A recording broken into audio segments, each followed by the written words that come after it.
How extreme can the consequences of time traveling be? And can one man go back and save his childhood friend? Today we're going to be taking a look at Erased.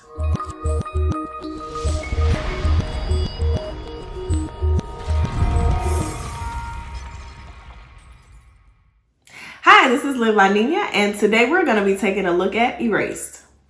I'm switching up the vibes a little bit, and I'm now going to be doing more of a deeper analysis on these animes versus just doing a rating, and I'm hoping that is more impactful and insightful to the viewers, so we're just going to test this out. So Erased is based on a manga that was written by Kei Sanbei, sorry if I pronounced that incorrectly, and it was serialized from June 2012 to March 2016 by Young Ace. And then the anime ran from January to March 2016. There's 12 episodes, and the anime adaptations were created by A1 Pictures.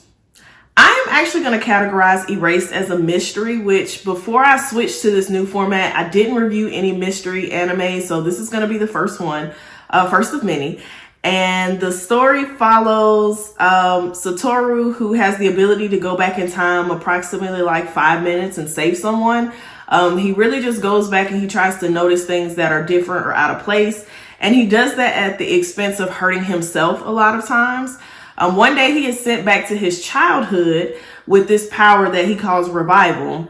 And he is trying to save a classmate who was killed by a child murderer. So the show is set in the modern world. And it's told mostly in a linear fashion, but there is a good chunk of flashbacks as well. And then the screen resolution actually varies from when Satoru is in revival versus when he's in the current timeline. So that's how you kind of know where he is in the story. And then I thought the pacing was great. It was a good watch, and the story really moved along each episode, which is important because there's only 12 episodes, right? So we want to kind of get to what's going on as quick as we can. For our character analysis section, I am going to be just talking about some of the main characters, some of the supporting characters, just giving little facts about them. It's not going to be every character, but it's just going to be some of the ones that I find, worthy of talking about. So to start off, obviously with Satoru, he is our main character. He is 29 years old. He's a delivery driver. He's not very social, but Ari is one of his co-workers who's a high school student, but she really kind of takes a liking to him. And it's pretty much innocent though. It's some hints of romance from like other characters, but between them two, it's very much platonic. So he embraces his gift of revival and uses it to save others at the cost of, hurting himself. We get to see some of his original childhood through flashbacks, and then we see the childhood that he's creating when he actually goes back with revival. So we get to kind of see a bit of a difference, but we don't get everything about his childhood from the original story. So one thing that kind of stands out is, as a child, his original childhood, he has a friendship with kind of a young adult man that's quirky, but if you've ever read To Kill a Mockingbird, he's similar to Boo Radley. He's pretty much harmless, but just a little weird. And this person is actually who gets arrested for being the child murderer. He gets arrested for being the child murderer. And, Satoru's like, no, he didn't do it. He was very sad about that as a child. So we get to see some how that affected him emotionally as well.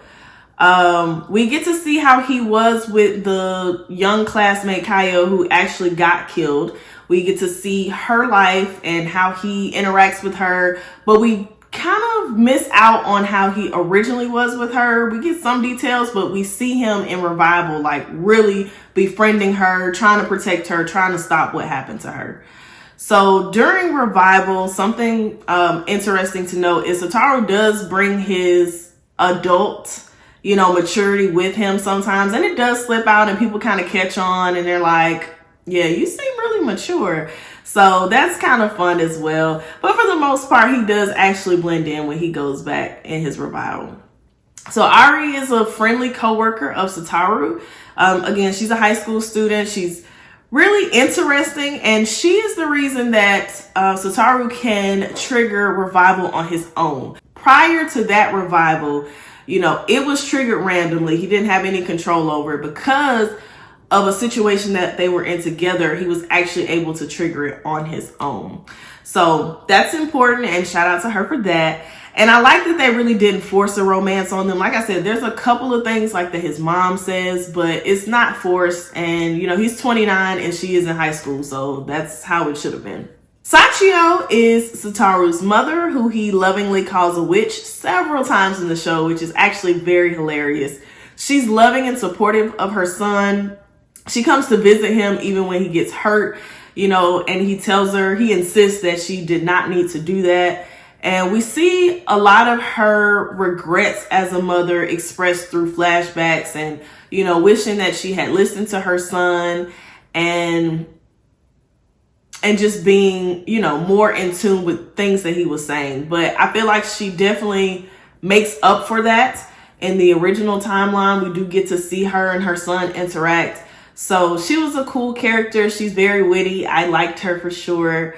So she's a good, likable character. Kayo. So Kayo is the main woman of the hour. She is Satoru's classmate who was killed while they were in school.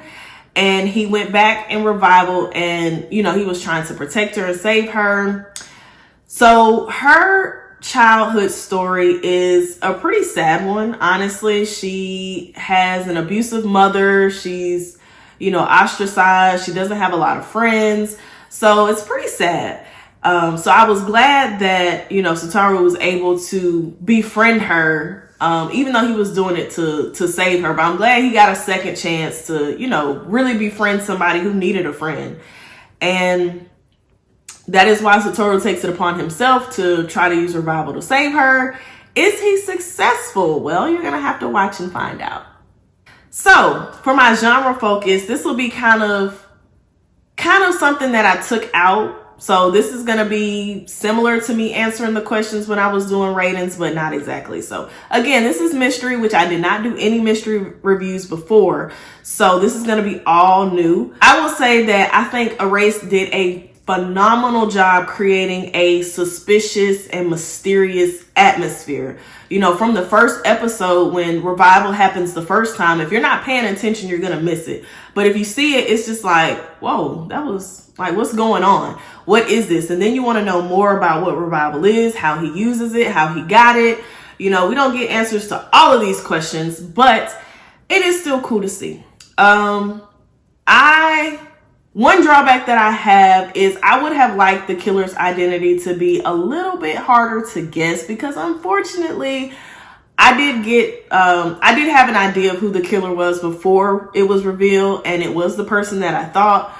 But I also want to say that did not take away my motivation to watch. So a lot of times if we see stuff and we read a spoiler, or maybe there's a movie on TV and we start watching it at the end, we don't really want to watch the beginning. We lose our motivation for it, basically, because we already kind of know what's going on. But I will say that did not stop me from wanting to finish the show, because there were still questions that I wanted to see answered. So it could have been a little less predictable, but it was still good in that regard. And then I look for suspense and tension in a mystery, and this show definitely had that the whole way through. So there's no lack of that at all. And then I thought the premise of time travel was used great, because normally when we see time travel in any kind of media, a show, a movie, a book, people are time traveling because they want to. People have researched, they have found a way to go back in time and change things. Like, it's something that people actively pursue. And in this case, revival was something that he did not know how he got it, why it got triggered. So this was something that was kind of just innate for him. And I like that angle, because time travel is something that people, are racing to do. And in his case, it was just something that he could always do. So I definitely like that element, because he didn't really have a choice in getting that power. Impact. The show had a different kind of impact on me, because it made me feel a little uneasy, which is not normal. I'm not a person that experiences those things, no matter how hard it is to watch something. But a lot of the animes that I watch, people die in them, people get killed or whatever. But the essence of a child murderer, you know, kind of like serial child killer, was just like, wow, this is intense. So that was something that definitely kind of threw me off. And subject matter wise, it was the first one that I watched that was like this. For now, I will just give ratings quickly as a number, no questions. For this show, I am going to give it an 8.5, which is phenomenal. It's great. It was a very good watch. I loved it. But always, there's things that I dislike and like about shows. So dislike, I would have appreciated a stronger red herring. I think red herrings are innate to mysteries. I think that's part of what makes mysteries what they are, because they mislead you. And that would have helped to combat the murderer being so predictable. So that could have been improved. I would have liked to see more subplots in Satoru outside of Revival, just like his life and his relationships with people. It was too short, way too short. Definitely needed more. And then I think the MO, or the modus operandi for the killer, was a bit weak. He did have like a little story and explanation for why he did it, but they could have expanded that a little more as well. And then to close with things that I liked, of course, the premise. I liked the essence of the story and somebody being able to just go back a few minutes in time and change something, save someone's life. And we can apply that to real life. I mean, how many situations have we been in where if we could just go back 5 minutes, things would be drastically different? So it makes you think. The screen resizing for Revival versus the original timeline, masterpiece. Very, very well done. It's the small things like that that work for me. The small details. The ending was perfect. Okay. It was very, very perfect. I have a love-hate relationship with open-ended endings. I like to not have any questions, but I think the way this ended, the open-endedness, it was the only conclusion I could have logically saw for this show.